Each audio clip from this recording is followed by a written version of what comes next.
Mais étant donné que pour l'instant, Plasco va entreposer le vitrifia sur les sites d'enfouissement, il a fallu qu'il démontre que ce verre-là est sans danger.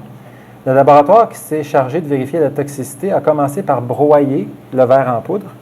Comme on voit sur l'image ici, ils ont pris la pierre, ils l'ont broyée, ils l'ont comme sablé, ils l'ont rendu en poudre. Ensuite, ils l'ont mélangé avec de l'eau pour faire des analyses chimiques et vérifier ce qui s'échappait. Sur le site Internet de la compagnie qui a fait l'analyse, on peut voir les résultats de l'analyse en question. Ils ont même comparé ces résultats-là avec des bouteilles de boissons gazeuses en verre. Les concentrations d'éléments indésirables sont moins grandes dans la poudre de vitrifia qui viennent des poubelles que dans le verre moulu de nos boissons préférées. OK? Impressionnant. Ici, on voit le tableau des résultats des analyses de toxicité. Je voudrais insister sur le fait que les concentrations mesurées sont de 100 à 1000 fois inférieures aux normes ontariennes. Puis que ça, c'est pour le pire des cas, quand le vitrifia est réduit en poudre. En gros fragments, comme celui qui se promenait, la surface de contact par kilogramme est des milliers de fois plus petite. Donc, le résultat serait d'autant réduit. C'est pour ça que les fragments de vitrifia pourraient servir de gravier dans le béton parce que ça ne représente aucun danger. Mais l'idéal, avec une usine plus grosse, pendant que le vitrifia est encore liquide, ce serait d'avoir une unité qui pourrait séparer tous les atomes par éléments chimiques. Mercure, plomb, cadmium, arsenic, fer, silicium, chrome, etc. Là, on parlerait vraiment de recyclage à 100%. Pour vous donner une idée du potentiel, on pourrait prendre le cas de la ville de Saint-Jérôme. Okay? Tout le monde vit dans la région à peu près. Vous allez être surpris. On produit environ 50 000 tonnes de déchets domestiques par année.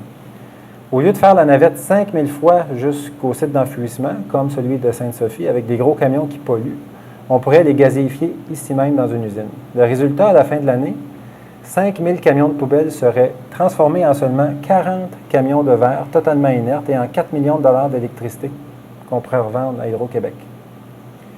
Puis en plus, une fois l'usine payée, ça nous coûterait même un peu moins cher pour éliminer nos déchets que la technique actuelle d'enfouissement parce qu'on économiserait sur le transport. En fait, actuellement, on n'élimine pas nos déchets actuels. On s'en débarrasse de nos déchets.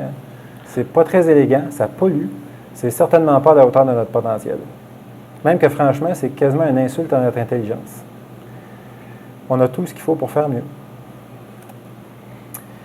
Dans le cas du site de Waste Management à Sainte-Sophie, les 14 millions de tonnes de déchets qui sont là, 14 millions de tonnes de déchets, okay, pourraient être transformés en 1 milliard de dollars d'électricité. C'est beaucoup d'argent qui dort dans un site d'enfouissement, ça. Okay. Cette électricité-là pourrait alimenter Sainte-Sophie pendant 1000 ans, jour et nuit. En fait, on aurait intérêt à installer une grosse usine pour vider le site plus vite que ça. Hein? Ça serait une bonne idée de le faire avant que les déchets contaminent toutes les eaux souterraines de la région qui touchent à ce site-là. Donc, avec 4 unités de 200 tonnes par jour, on pourrait vider le site en 50 ans. Donc, si on avait 4 usines comme ça, on pourrait produire 40 millions de watts jour et nuit pendant toute l'opération. Pour vous donner une idée de ce que ça représente, chaque Québécois consomme en moyenne une puissance de 1250 watts d'électricité jour et nuit. Ça, c'est pour les besoins résidentiels municipaux. On n'inclut pas la consommation des entreprises, qui est environ le double de ça. Okay? Donc, dans une usine de gazéification de déchets de 800 tonnes par jour, ça fournirait les besoins locaux de 30 000 personnes pendant 50 ans. Ici, on voit le détail de tout ce qu'une usine de gazéification produirait en vidant le dépotoir de Sainte-Sophie, le petit tableau qu'on voit à l'écran là. Il faut noter qu'il y aurait une perte d'environ 15 % d'électricité pour les déchets de dépotoir parce qu'ils ont déjà un petit peu perdu de leur valeur à cause de la décomposition. Ils ont perdu un petit peu de leur énergie. Ce tableau, donc, c'est pour des déchets domestiques de grande valeur énergétique. Vous voyez aussi la superficie comparée entre les dépotoirs de Sainte-Sophie et une usine de gazéification de 85 tonnes. Donc, le dépotoir de Sainte-Sophie, là, ça fait 1,2 km par 1,6 km. Puis vous voyez en bas, là, ça, c'est la superficie de l'usine de pyrolyse qui est à Ottawa. J'ai fait un petit comparatif, un petit montage avec Google Earth, là, pour ceux qui connaissent le logiciel. La gazéification des déchets a donc deux volets importants. Le premier, c'est qu'à court terme, on va pouvoir cesser de remplir les 69 sites d'enfouissement qu'on a au Québec. En pyrolysant les 10 millions de tonnes de déchets qu'on a produits à chaque année, on pourra produire 1,5 milliard de watts de puissance électrique. Ceci, ça équivaut à 1/20 de la puissance actuelle d'Hydro-Québec. Okay? Donc, avec nos déchets, là, on pourrait faire 1/20 de la puissance hydro. C'est comique, vous avez des gros points d'interrogation dans les yeux. Combien ça coûte tout ça? Hein? C'est facile à calculer, environ 300 000 $ par jour par tonne de capacité. Okay? Ça vous donne une idée. Vu que les Québécois produisent 27 000 tonnes par jour, on parle d'un investissement d'environ 8 milliards de dollars. Est-ce que vous trouvez ça cher, 8 milliards de dollars? Quand on entend la crise financière, puis qu'on met des 200 milliards, puis des 300 milliards, puis des 800, 8 milliards, c'est pas si pire. Donc, mettons qu'on veut comparer. OK?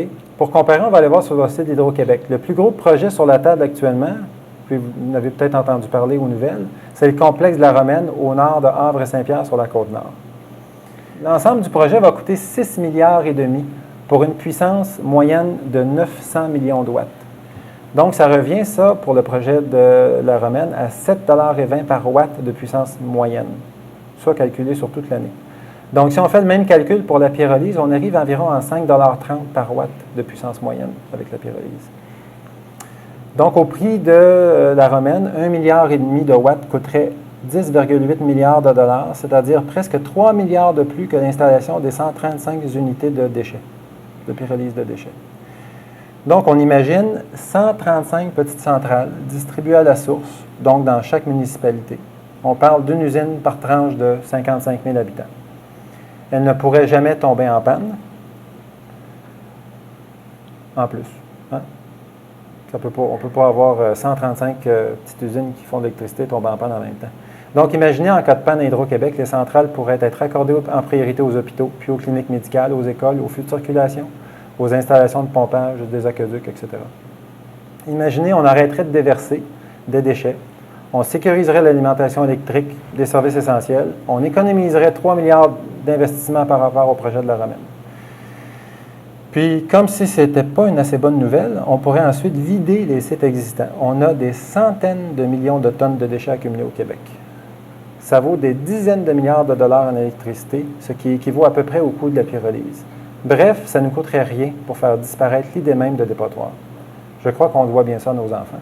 Le plus important, c'est que ce type d'infrastructure s'applique aussi à l'ensemble de l'humanité. Donc, des technologies et des expertises exportables et rentables pour le Québec.